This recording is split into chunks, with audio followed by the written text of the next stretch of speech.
Olá, eu sou Valdir Murari, Favarin Murari, professor da Polis Cursos, e estamos aqui para falar com vocês a respeito de medicina do trabalho.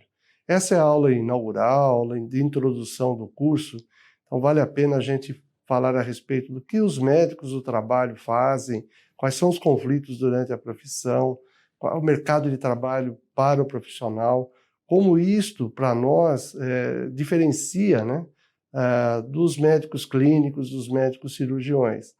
É uma especialidade médica, sem dúvida nenhuma, mas voltada para a prevenção.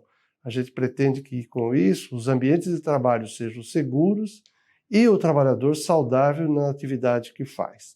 Então, nesse primeiro slide, a gente vai verificar o seguinte, que existem responsabilidades e conflitos que o médico do trabalho enfrenta no dia a dia, na sua atividade, e definindo o que é saúde do trabalhador.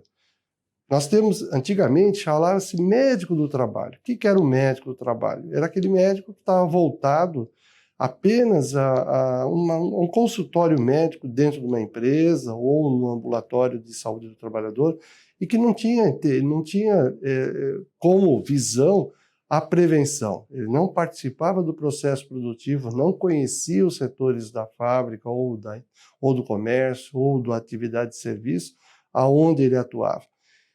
Depois essa nomenclatura passou, uma mudança para a medicina ocupacional. Medicina ocupacional também voltada agora para a prevenção e também das atividades médicas ambulatoriais dentro da empresa, mas ficava limitada ao local de trabalho, quer dizer, ao contexto empresarial. E a mudança de nomenclatura depois para a saúde do trabalhador. Nós passamos a ver o trabalhador no seu contexto social também, dentro e fora da empresa. Sua vida familiar, quais são os fatores sociais que se impõem na vida do dia a dia dele e que pode interferir no seu desempenho no trabalho e como também provocar acidentes, por distração, vamos chamar assim. Então, nós passamos a ter essa visão macro, em cima da saúde do trabalhador. Para que a gente possa entender hoje o que é saúde do trabalhador, como se começou a se preocupar com a saúde do trabalhador, precisamos rever um pouco da história da medicina do trabalho. Tudo começou, a gente pensa sempre assim, Bernardino Ramazzini, como já ouvimos falar bastante, e é realmente o pai da medicina do trabalho. Mas George Bauer, também conhecido como George Agrícola, ele foi o primeiro que se preocupou dentro das mineradoras, quer dizer, dentro das explorações de minério, dos ambientes que fossem um pouco mais ventilados, a ventilação dos ambientes e quais são as doenças, o que os trabalhadores sentiam nesses ambientes insalubres. Já Bernardino Ramazzini, que é o pai da medicina do trabalho, então, através do seu primeiro texto, o texto escrito em 1700, De Morbis Artificum Diatriba, ele considera que é considerado o primeiro tratado importante sobre doenças ocupacionais. Qual foi a pergunta que ele fazia? Qual a sua atividade? O que hoje a gente já explora bastante isso, já tem bastante prática nessa situação, nos atendimentos clínicos de ambulatório do SUS, por exemplo. Qual a sua atividade? Qual a sua profissão? O que você faz? Porque a gente pode levar em conta que nós passamos a maior parte do nosso tempo trabalhando, em contato com a família, muitas vezes poucas horas, dormindo, e a maior parte do tempo na atividade laboral. Depois, nós tivemos aqui, na antiguidade, nós tivemos o Novo Testamento de Lucas, já falava do desabamento da Torre de Siloé, no qual faleceram 18 prováveis trabalhadores. Mais de 2000 anos antes da nossa era, Hipócrates, conhecido como o pai da medicina, descreveu muito bem a intoxicação por chumbo, encontrada em um trabalhador mineiro também. Descrições de sofrimento impostos aos trabalhadores nas minas também foram feitas nos tempos romanos, dos romanos. E nesses períodos, as vítimas dos acidentes, doenças relacionadas ao trabalho, eram quase exclusivamente escravos e pessoas oriundas dos níveis considerados como os mais inferiores da escala social. Então, a escravidão no trabalho já existia naquela época, né? Aqui a gente ainda tem denúncias a respeito de trabalho escravo e trabalho infantil, né? Então, seguindo, no mundo, com a Revolução Industrial, né, na Inglaterra do século XVIII, nós passamos a ter, então, um aumento notável no número de agravos relacionados ao trabalho. O uso crescente de máquinas, acúmulo de operários em locais, né, confinados, longas jornadas laborais e a utilização de crianças, né, nas empresas, nas indústrias, nas atividades industriais, em péssimas condições também de salubridade nos ambientes laborais. Quer dizer, com a Revolução Industrial, o uso do vapor, né, nos processos industriais, passou-se a ter maior número de afluência, um fluxo grande de pessoas que saíram do campo para a cidade, para o trabalho industrial.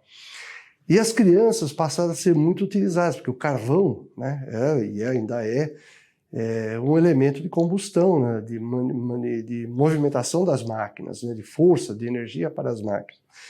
E as crianças eram utilizadas para a limpeza das chaminés. Esguias magras, né, eram praticamente envolvidas com sebo e elas desciam limpando as chaminés. Daí, primeiros casos de descrição de câncer de escroto, né, em crianças, né, em jovens adolescentes, por conta dessa exposição insalubre, né, numa situação de precária, né, de trabalho precário. Muito bem. Ainda no mundo, continuando, na Inglaterra de 1802, né, que é a lei, começaram-se as primeiras leis, que é a Lei da Saúde e Moral dos Aprendizes, né, que seria uma intervenção do Estado por conta do adoecimento e morte, visando redução dos riscos ocupacionais em crianças, né, em adolescentes. Em 1919, também a criação da OIT, da Organização Internacional do Trabalho. O Brasil é signatário da OIT, logo após o final da Primeira Grande Guerra, tá certo? Uma grande referência internacional sobre o assunto, né? Nós somos signatários das convenções da OIT, né, que interfere muito na lei trabalhista. Então, segue-se as convenções da OIT para a definição de programas de prevenção no Brasil e de legislação. Em 1948, a criação da Organização Mundial de Saúde, conceito de que a saúde é o completo bem-estar físico, mental e social, que é um dos pilares, né, da medicina do trabalho também, plenamente o trabalhador bem-estar físico, social e mental dele. Muito bem. E em 10 de 12 de 1948, a Assembleia Geral das Nações Unidas, através da Declaração Universal dos Direitos Humanos, assegura ao trabalhador o direito ao trabalho livre, quer dizer, não escravo, a escolha do emprego, né, as condições justas e favoráveis do trabalho e a proteção contra o desemprego, né, o direito ao repouso e ao lazer, e a limitação das horas de trabalho.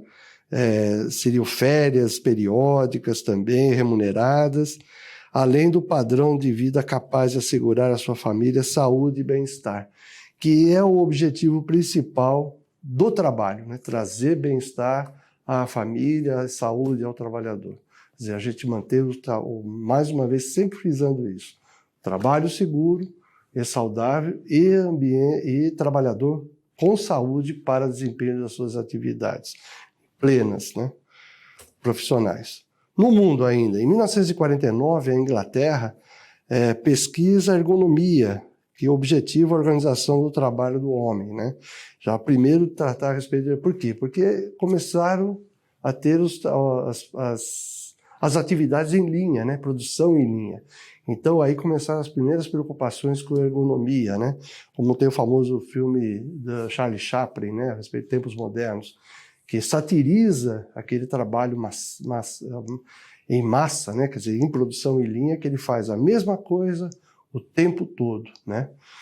Então, em 1949, a Inglaterra começou a se preocupar com isso. Em 1952, com a fundação da Comunidade Europeia do Carvão e do Aço, né, as questões voltaram-se para a segurança e medicina do trabalho nos setores do carvão e aço, que até hoje estimula e financia projetos no setor.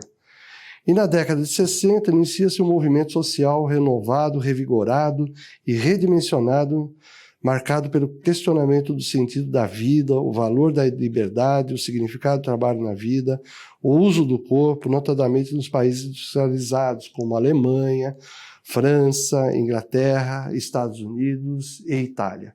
Então, é a nova geração, anos 60, né, que iniciou uma preocupação com o trabalho humanizado, né, quer dizer, o significado do trabalho para a vida, né. Exemplo, na Itália, né, a empresa Farmitalia iniciou um processo de conscientização dos operários quanto à nocividade dos produtos químicos e dos técnicos para detecção, né, de técnicas para detecção dos problemas. A Fiat reorganiza as condições de trabalho nas fábricas, modificando a forma de participação da classe operária. Essa proposta era realmente o trabalho fim, quer dizer, aquilo que o trabalhador via desde o início até o fim do produto acabado, não mais aquele trabalho em série, e sim iniciando pelo menos o início das células de trabalho, né? Mostrando que o trabalhador ele tinha o resultado final do trabalho dele visto por ele mesmo, né? No Brasil, o período colonial e imperial, né, 1500 a 1889, antes da República, a maior parte do trabalho braçal era realizado por escravos, índios e negros, e homens livres, pobres, né? A preocupação com suas condições de segurança e saúde do trabalho era pequena e essencialmente privada. E de 89 a 90, a 1930, a República Velha, o desenvolvimento de uma legislação de projeção aos trabalhadores surgiu com o processo de industrialização. Então aí começaram a se aparecer as primeiras fábricas no Brasil. E em 15 de janeiro de 1919, um decreto legislativo de 3.724 implantaram os serviços médicos ocupacionais, fiscalização das condições de trabalho nas fábricas. Você veja que já em 1919, o primeiro serviço de medicina ocupacional foi instituído, né, em janeiro. Em 11 de novembro de 1930, a criação do Ministério do Trabalho, Indústria e Comércio, em 1930. E de 1930 a 1945, o governo Vargas, né, teve uma revolução na parte das relações de trabalho através da consolidação das leis do trabalho, a CLT, a instituição da CLT, instituída pelo Decreto 5.452 de 1948, né, de maio de 1943, aliás, desculpe. E no início da década de 70, Brasil é o detentor do título de campeão mundial dos acidentes, porque começaram a ser as notificações dos acidentes de trabalho na década de 70. E a CLT sofre uma transformação, adquirindo um capítulo específico da segurança e medicina do trabalho, que é o capítulo 5, título 2, com os artigos 154 a 201, com redação dada pela Lei 6.514/77, e aplicada essa lei pela Portaria 3.214/78, que criou as primeiras normas regulamentadoras, que são 28 normas regulamentadoras na época, né? Hoje nós temos 36. Então, são 28 normas regulamentadoras que passaram a normatizar o trabalho, né, dentro de várias atividades. Então, começa desde a NR1, que é a primeira parte de distribuição do trabalho, até a ergonomia, né, que depois terminou com a ergonomia mais adiante. Muito bem. No Brasil, em 1979, a Comissão Intersindical de Saúde do Trabalhador criou a Semana de Saúde do Trabalhador. E nessa Semana de Saúde do Trabalhador se transformou depois em CIPAT, Semana Interna de Prevenção de Acidentes de Trabalho, uma semana voltada, anual, tem que ser anual, e voltada para a conscientização das empresas, dos trabalhadores e dos níveis gerenciais sobre prevenção de acidentes. E em 1980, a criação do Departamento Intersindical de Estudos e Pesquisas de Saúde nos Ambientes de Trabalho. Passou-se a ter o início, o germe de uma comissão tripartite, né? O início da comissão de discussão intersindical. E em 88, a Constituição do Brasil, a nova Constituição vigente, garantia a redução dos riscos inerentes ao trabalho por meio de normas de saúde, higiene, segurança e ratificação das convenções 155 e 161 da OIT, que também regulamentam ações para a preservação da saúde e do serviço de saúde do trabalhador. Em 88, então, a partir daí, a mudança para a constituição do SUS, né, que seria o Sistema Único de Saúde, quando, dentro do SUS, passou-se também a ter a visão sobre saúde e segurança do trabalho, que antes era limitada ao Ministério do Trabalho, que hoje é uma secretaria do Ministério da Economia, né? Muito bem. No próximo bloco, nós vamos falar a respeito da evolução do trabalho humano. Nós vamos abordar como que o trabalho humano evoluiu, né, ao longo do tempo. Até já.